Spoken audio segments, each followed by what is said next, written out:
Hello everyone and welcome back to the Dr. D Oracle channel. Today I'm here to talk a little bit about doing candle magic and burning candles. What you need to be aware of in order to get the best burn from your candles. I would like to thank everyone for watching this video, and if you like the content, please click on the like button and subscribe to my channel so that you can be notified when I upload new videos. So mostly I want to focus today on exactly what you need to be aware of when you are burning candles so that you can understand the signs that you are getting from your candles and how it applies to the outcome of your work. A lot of people have been contacting me about their candles because their candles have burned black. So I'm going to explain why that can happen. Sometimes we are burning our candles in an area where there's a vent, like here. So I would never burn candles on this table because that vent, when it opens up, the flow of the air will come directly to this area, this direction. So I find other places in the room where I can burn candles where the air does not go directly towards the candle because it'll make your wax drip or flow a certain way. And so when you get ready to have your wax red, it's going to be affected by that energy, okay? Also, it can make the top of your 7-day glass candles, the flame, it can make the flame go different ways, okay? And some people are thinking that when they're reading their flame, it's burning a certain way because they're getting a message from spirit, when really it's about the flow of air in the room, okay? So you want to find areas in the room where the air is not going to flow directly to it. So when you have on the heater or you have on the air, it doesn't affect your burn, okay? Also, I wanted to talk about cleansing candles because a lot of people feel that you should cleanse candles. The candles themselves are for holding memory, okay? So the candles themselves don't really need to be cleaned, but they do need to be dressed. They do need to be etched, okay? Because the candle is about holding your intention. Also, when you, say for instance, get ready to burn a candle, things that you really want to clean are the other things that you're using. Like if you're using a jar, if you're using things like that, okay, that a jar is holding memory, but the inside of it also contains energy. So you just want to do a fresh start with that. You'll never be able to do a fresh start with a candle because the people that have touched the candle or whatever, their energy is probably, in the creation of the candle. So cleaning candles don't really need to be done, but if it makes you feel better intuitively, go for it, okay? We all have our own little pieces of magic that we do, even with our minds. Some of us, may open our chakras or whatever before we do magic. So whatever you do, go ahead and do it. But I'm just reiterating that candles themselves are to hold memory for your spell or to hold your intent. They're not exactly needing to be cleansed for energetic purposes. Also, let's see, when you get these 7-day candles, sometimes the wick is a little high. So you want to basically cut the wick about 1/4 of the way down. And you want to cut it going towards the right. So don't cut it this way. Cut it the other way, going towards the right. It's probably looking a little opposite now based on the camera, but make sure when you buy the candle, the wick is situated in the middle, because if it's not, then the wick will go to the side and burn your glass, okay? So that wouldn't be necessarily a message from spirit, okay? It would be environmental, okay? We have to really understand what's coming in from spirit versus what's coming in from the environment or ourselves, okay, in our candle magic. Another thing is I wanted to talk about my spell candles. These are small spell candles, but it's a big spell packed into a small candle. Not only are your conjured herbs in there and your oils, but there is also very powerful symbolic magic connected with the candles that I sell, as well as different powders. Like my reversal candles here has the mirror oil as well as a special powder in it for your reversal works. These candles here, the chime candles, they can be burned freestanding, or you can put them inside of a candle holder. But when you burn these candles, air will affect them as well and may make the flame go certain ways or the wax strip certain ways.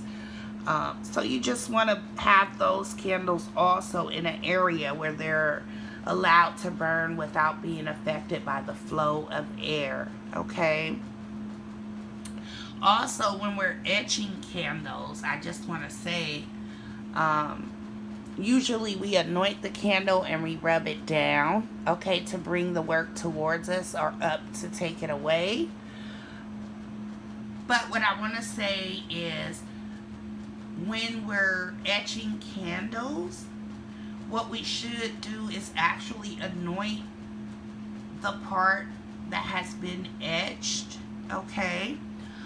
Because that actually helps spirit connect to the memory that's in the wax, okay? The spirit of what's in the oils that you're using with it, whatever herbs that you're using. So you could simply etch the candle and drizzle wax down. Now, I mostly do that for my clients when I'm doing work for them, okay? For myself, I usually do it the way of rubbing it down. But when I do it for clients, I do it that way. It's more powerful, okay? Instead of bringing the work to me, because it's not my work. I'm doing the work for someone else. So just a pointer, if you're working for someone else, you want to do it that way. Also, here's like your normal, simple, everyday breakup candle. These candles burn really, really fast, okay?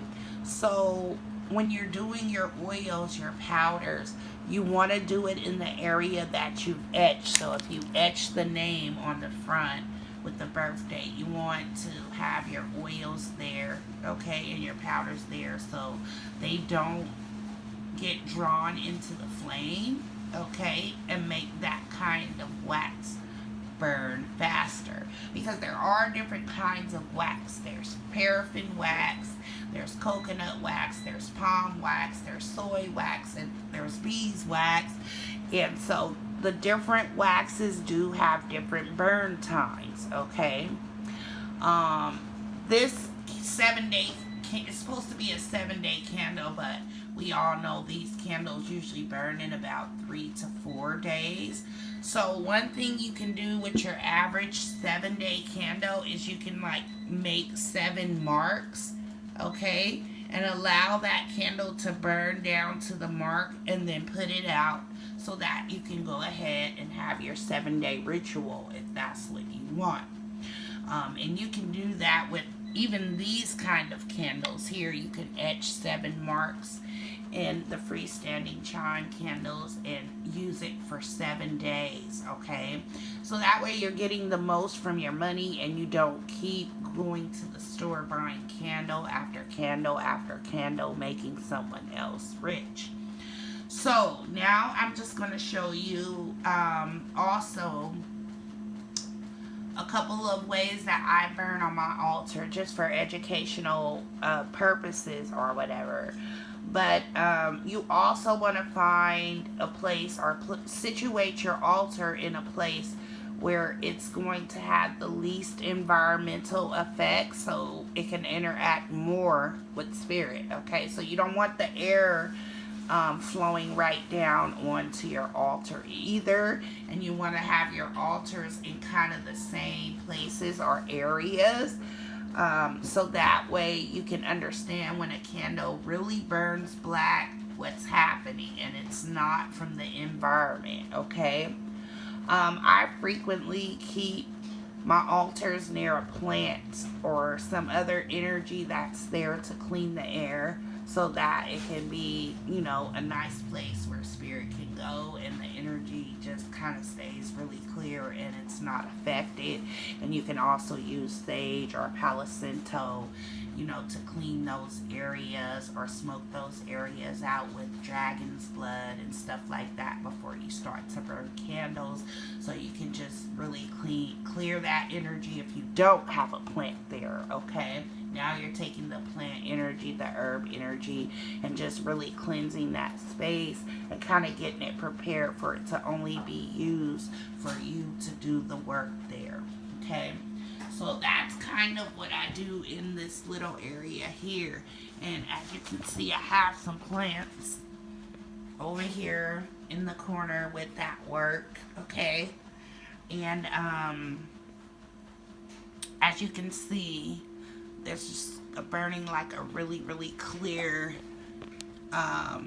candle work for the 7 African powers. And this is just a really small altar. I just took a really small box and situated it here, and then put everything so I can have this temporary altar to work for a couple of clients that needed that.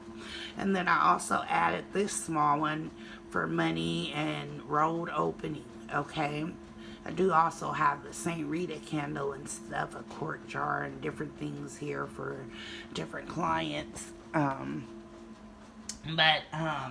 I would technically burn the candles here in this particular same space, because I know that I've already prepared it and situated for spirit to provide the the work here, the clearance for the work, or to give me the communication back through the work that I'm doing. And this altar over here is the same thing. Now you see how this candle is black. This is my Papa Legba candle, but it's a little black because I had this petition in it. Okay, and I did that on purpose so the memory can be held to the petition by the wax for the work that has to be done. Okay, and then also asking for the blessing of that spirit. And then I have my ancestor candle here. It's burning really, really nice and clear. Okay, and so I'm going to basically conclude this video by saying, make sure you check out my website, where I have been putting up my candles slowly but surely, because I have different ones. They average about a 7-hour burn time. Okay, the hex candles, the double action money candles, reversal candles, the goddess meditation candles, and all of those are slowly being put up on my website, which will be in the box below with all of my other contact information if you need to reach out for readings, or you need to consult with me about spell work. Okay, but this is your basic techniques that you want to do to burn a candle. Now, if you do burn a candle like this and it comes out black, sometimes that's showing that we're not really connecting with spirit. Okay, and so it's showing that blockage. Okay, and so what we really need to do is make sure that we have our cups of water And we're observing that everything has a spirit. We're not just using those things, but we're actually giving them offerings and making sure that we connect with the consciousness of the thing, and not just saying, oh, this is a herb so I can use it. The herbs and the elementals are charged with helping us, and so it's okay, but we really get the most from our work when we take the time to consider the fact that we do need to connect with spirit itself and not just have a material or natural focus. Okay, so that's one of the things that you're seeing when you're seeing the black candles. Okay, so another thing is, when you're taking pictures of your wax to send it to me, make sure, see, if I sit this candle here and I let this candle burn, when I come back, I'm going to take a picture in the same area so that I can see the candle from your viewpoint as if I'm looking at a clock. Okay, that's how I read wax. Okay, so that's really helpful for me if you want to utilize the free candle wax readings that I give every Wednesday from 8 a.m. to 12 a.m. That's it. Thank you guys so much for stopping by, and I hope that you got some good insight and information to help you with your magical works. Please look in the box below for all the contact information, and I can't wait to see you again. Hope you enjoyed this tutorial.